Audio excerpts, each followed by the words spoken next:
Shalom, chrétien de Côte d'Ivoire.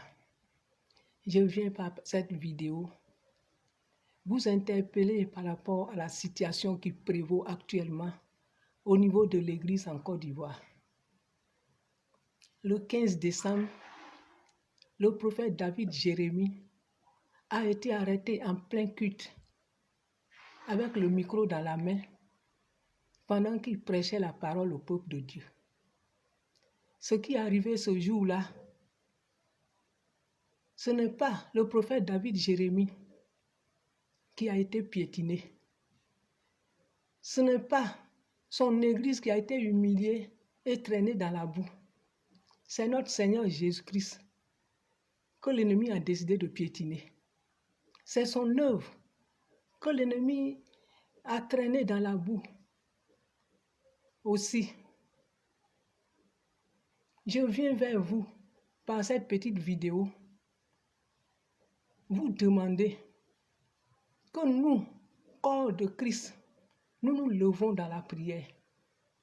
Nous nous levons comme une seule personne pour crier à notre Dieu. 15 jours après l'arrestation de l'homme de Dieu,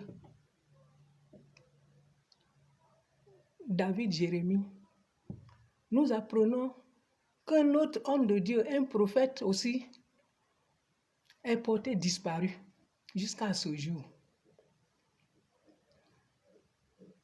Peuple de Dieu, que chacun prenne cette histoire, cette affaire comme son affaire personnelle. Que chacun se sente concerné par ce qui arrive aujourd'hui dans l'Église et que nous nous levons comme une seule personne pour crier à notre Dieu. Ce qui se passe aujourd'hui dans l'Église en Côte d'Ivoire n'est pas un cas isolé dans l'histoire de l'Église. Car dans la Bible même, dans le livre des Actes au chapitre 12, le roi Hérode a fait arrêter un homme de Dieu du nom de Pierre. Pierre a été jeté en prison. C'est par la prière du peuple de Dieu que Pierre est sorti de prison.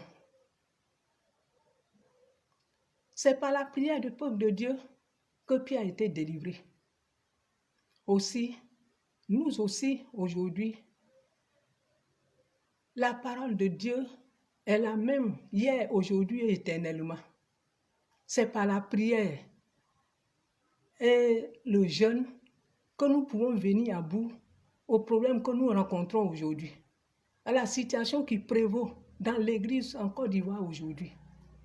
Chrétiens du monde entier, je m'adresse à vous tous.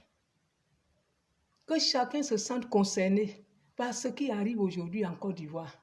Que chacun fasse de ce problème son problème personnel. Accordons nos voix. Levons nos voix tous vers notre Seigneur, afin que son nom qui a été traîné dans la boue soit lavé, afin que son œuvre que l'ennemi a décidé de détruire soit restaurée. Chrétiens du monde entier, ne restons pas couchés, ne restons pas silencieux devant cette situation. Je vous remercie pour votre bonne compréhension. Shalom à vous, peuple de Dieu.